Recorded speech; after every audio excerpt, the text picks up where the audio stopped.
Hello, I'm doing a book review, and the book I want to review is Superman Red Son. Now, Red Son is a graphic novel written by Mark Millar and illustrated by Dave Johnson and Andrew Robinson and Killian, Plunkett, I think is how you pronounce his last name, and Walden Wong. I'm not sure if I said their names right or not, and this of course was published by DC Comics. Now, this was published in 2003, and this was first published as a 3-part comic book series, but later on those 3 issues were all put together in the form of one graphic novel. Now, Red Son is essentially a what-if Superman story. It's set in its own continuity, and it's not connected to any previous Superman story. And essentially, the whole premise of this story is,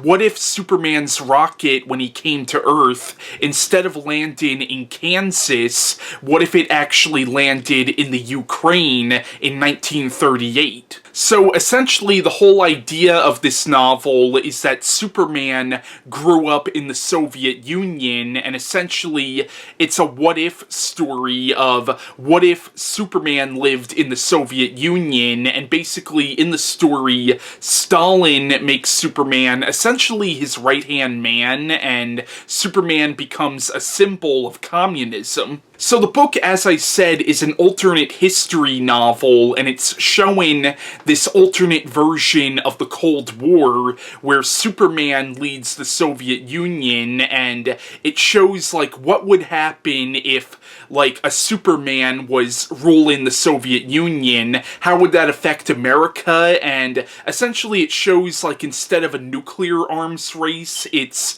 an arms race but with superhuman beings. Like, in this book, Lex Luthor is actually a scientist who works for the United States government, and he constantly makes these superhuman beings that they send after Superman. And in the beginning of the story, Joseph Stalin wants Superman to essentially be his successor, to be there after he dies, and at first Superman wants nothing to do with this, because Superman even says that politics bore him, and all he cares about is protecting people, whether they be Russian or American, or from any country. Like, humans are his first priority, but after Joseph Stalin dies, and after he sees, like, how horribly people are living in the Soviet Union, he decides to improve things, and eventually in the story, pretty much every country on the planet, with the exception of America,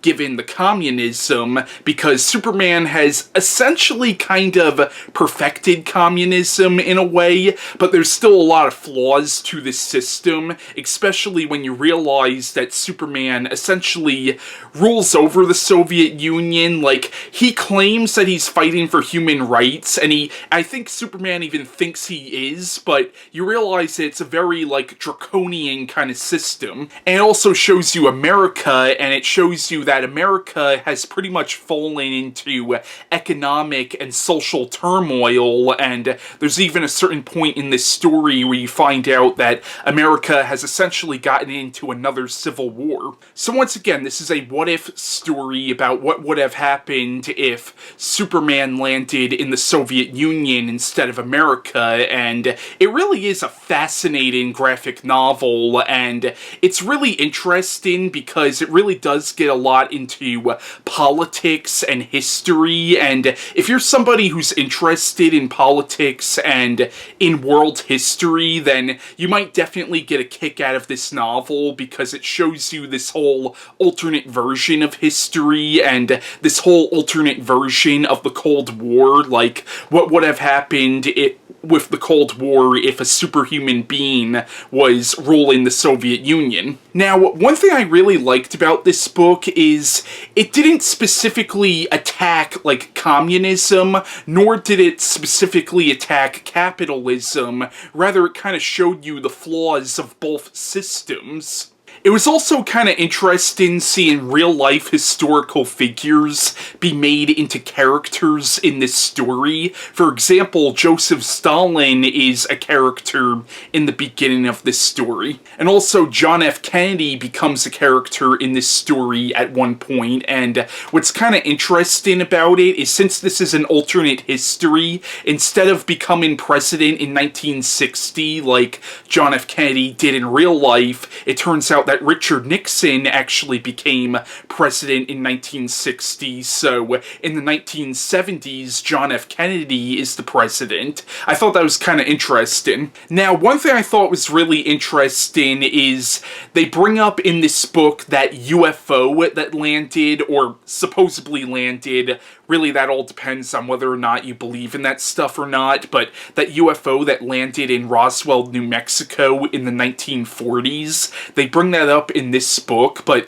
according to this book, that alien that landed in Roswell, New Mexico was actually a Green Lantern. So I thought that was kind of cool how they tied in that whole story of a UFO landing in Roswell, New Mexico, how they tied that into the whole DC mythos. And it's also kind of cool because in this book you see alternate versions of characters that you know from other DC comics. Like, for example, there is an alternate version of Lois Lane in this book, but in this book she's actually married to Lex Luthor.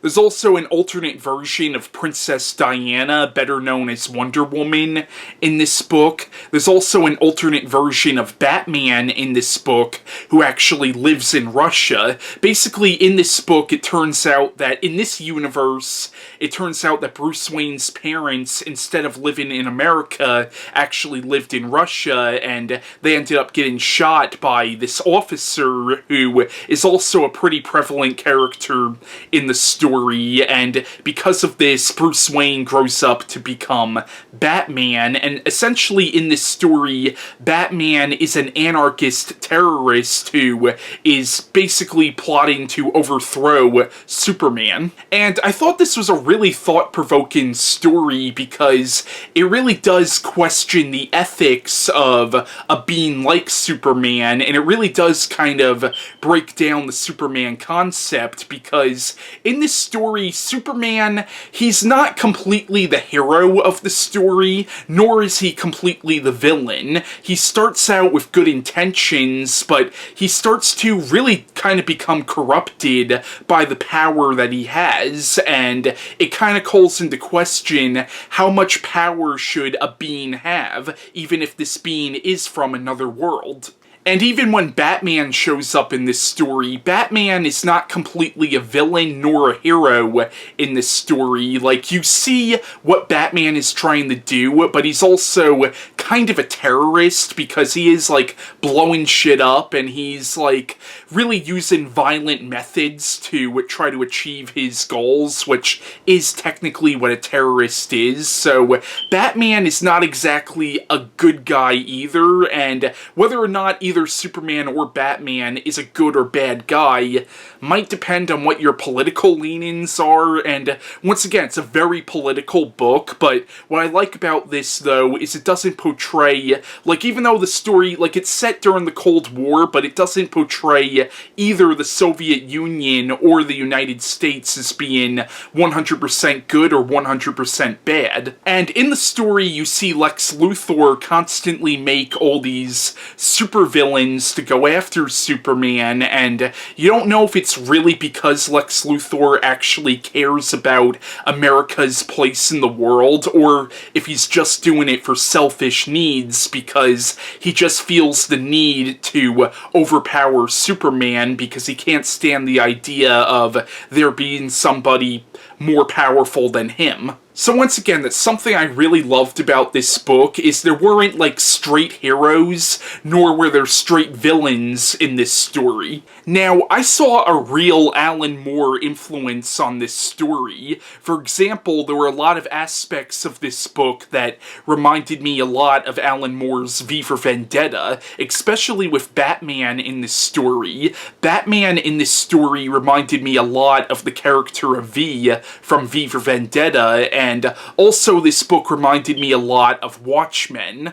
Like, this book, like Watchmen, really does kind of break down the superhero concept. Now, with Watchmen, it kind of broke down the superhero concept in general. This book is specifically breaking down the concept of Superman.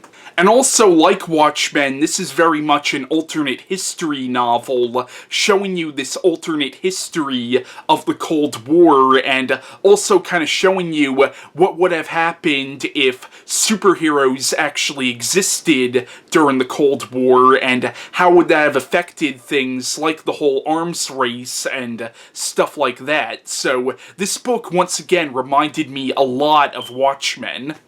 And another aspect of this book that reminded me a lot of Watchmen, and this is kind of a theme that runs through a lot of Alan Moore's stories, but is the whole concept of time, because something happens in this book that kind of gives you the idea of time being this never-ending cycle that you can't escape from, and that's very much a premise that Alan Moore uses a lot in his stories, especially Watchmen, and especially From Hell. But yeah, once again, Superman Red Son is an excellent graphic novel, and I highly recommend this if you haven't read this already. So yeah, that was my review on Red Son by Mark Millar, and bye.